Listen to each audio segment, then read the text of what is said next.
So, got a update on Operation Bear Paw.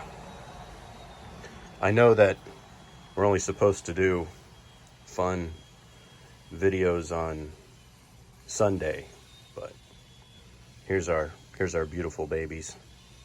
I don't know what the hell these things are on the left. I reckon they're like they appear to be some sort of Venus flytrap, I'm guessing. And then in the middle here, obviously Brussels sprouts.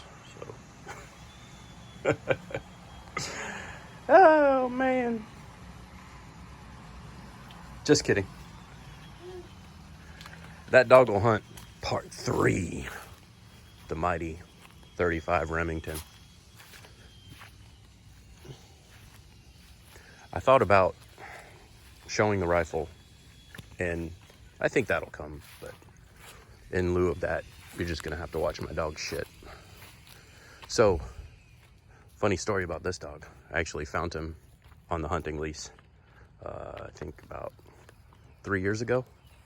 So, oddly, Oscar is actually a wild dog. Now, why do I say wild dog versus, say, a little puppy? Like he was maybe 3 or 4 weeks old and on death's door. Got pictures of his mama on the game camera, and he tried to run away from us when we found him.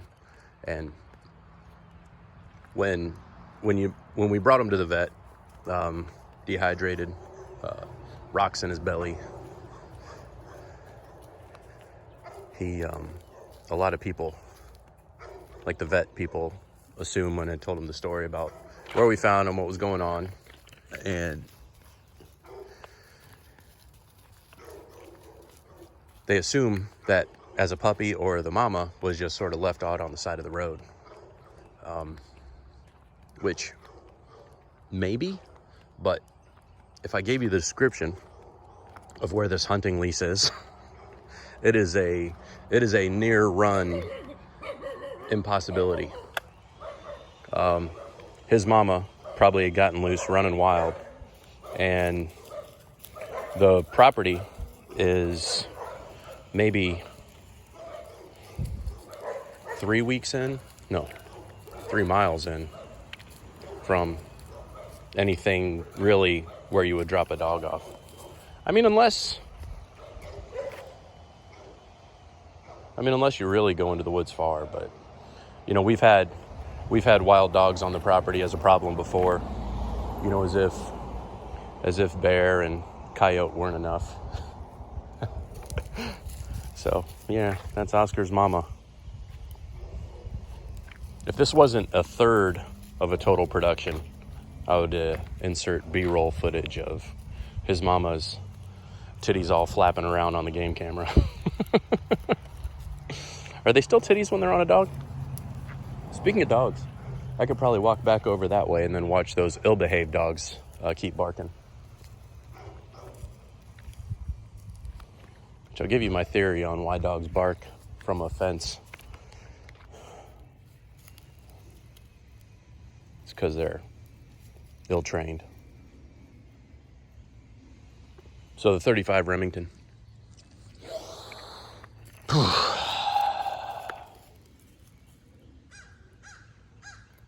I can't say where this rifle was, because the names have been changed to protect the innocent.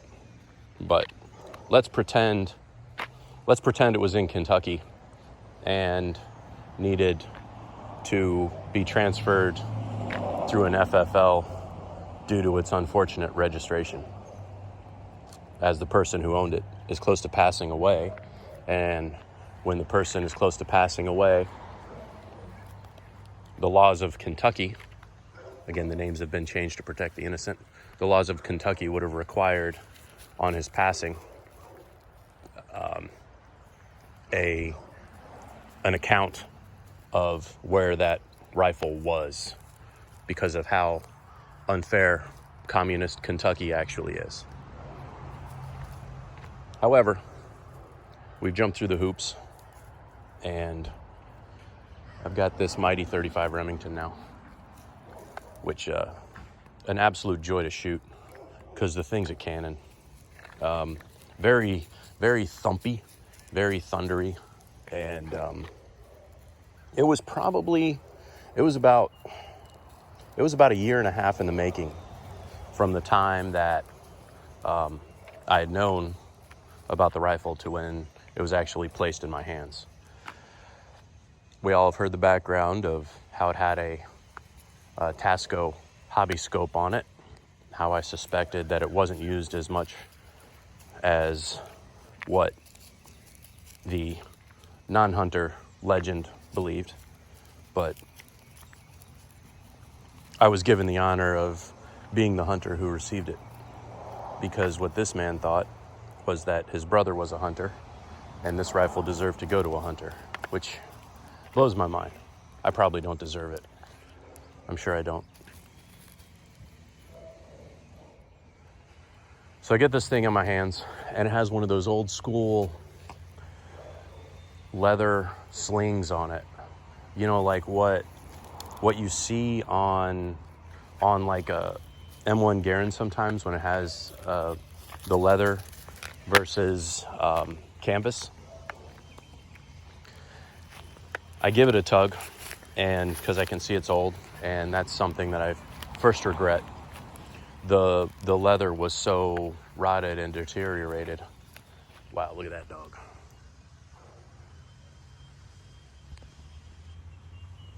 That's a shame. Dog shouldn't be that fat. And it broke. I saved it, but I'm sad. I'm sad that it broke. Yeah, I'm talking about you, doggy. You're too fat. It's not your fault. Yeah. All right. You see that fat doggy, Oscar? You see that fat doggy? Sit. Why don't you sit? Hey, Oscar. Oscar. Sit. Sit. Sit. Would you sit down? Sit. Sit. All right. He don't do requests. I love you. Okay, get your stick. Get the stick. Get the stick. Oh, that you understand. He's like, let's go make those stupid dogs bark again. Little hobby dogs. So anyhoozle. I take that thing to the range, and I'm not driving tax at 50 yards, but it's good enough. I'm in about a 2-inch hole at 50 yards, and I don't go crazy shooting.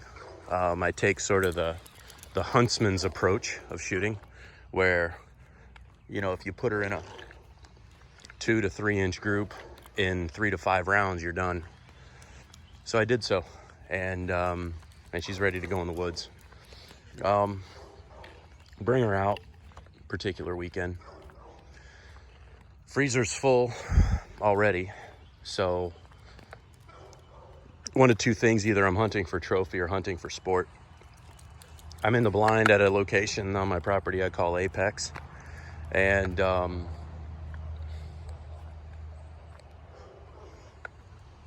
have you ever wondered what happens to a 150-pound sow when it's shot by a 35 Remington at 10 yards? Well, I don't have to, because she was dead before she hit the ground. I tell my best friend, hey man, I got if you want it, I got a sow here that I've taken down, and he's like, okay, yeah, I'll take it. And she was big enough. It was all of my might to pull her onto the back of my four-wheeler. Like, I had to do this weird climb up on the four-wheeler, deadlift her to the footwell, and then deadlift her to the back. And it was a pretty wonderful thing. Prior to loading her up and everything, I did what people tend to do, and that's I wasn't in the picture. I was by myself. set the rifle down on the sow and snapped a photo, sent it to my dad. Got it loaded on the wheeler, snapped a photo, sent it to my dad, because it was my dad that we worked this thing out through.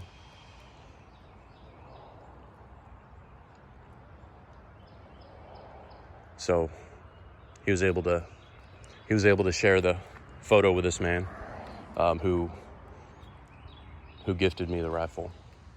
And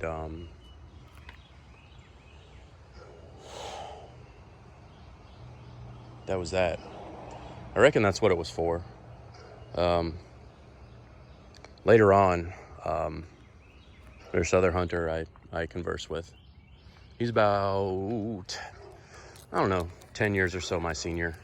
And he had rechambered his 35 Remington into something else. I don't know if he went with 300 Win Mag or I don't know what you can do from 35. And as a result, he had about 200 rounds of 35 Remington Lever Evolution. So season ends, I take the rifle again to tune, and man, the rounds now again are just all over the place. And I find out that I can't zero the scope anymore. So that's the Casco that was on there, still actually sitting on the rifle. And it's just absolutely, just shot out. So I want to change as little as possible on this thing. So, but I will replace that scope. I'm going to keep it aside. And I don't know what to do about the leather repair. And then when I looked at the rifle closely, there's some crown damage possibly in the barrel end. So like if I were to stretch out past 50 yards with it, which probably won't have to because of it being brush gun and hunting in brush, that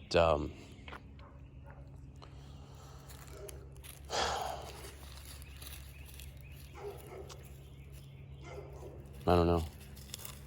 I'll be able to take a closer look at it.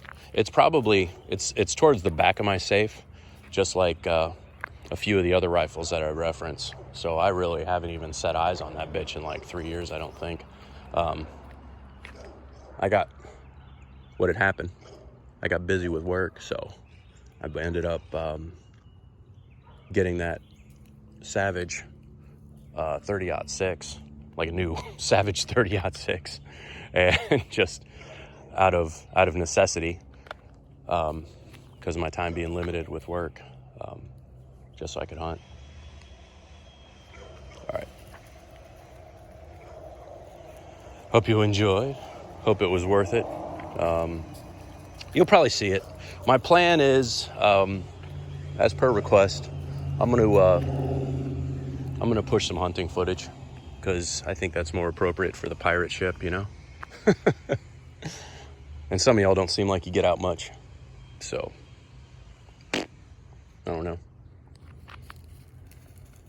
If I'm real, you can pretend you're getting out with me. All right. So, you've seen the beautiful babies. You've seen my dog shit. You've seen a fat dog. I've told you about the 35 Remington. You would think my Saturday work is done. It might be. I don't know.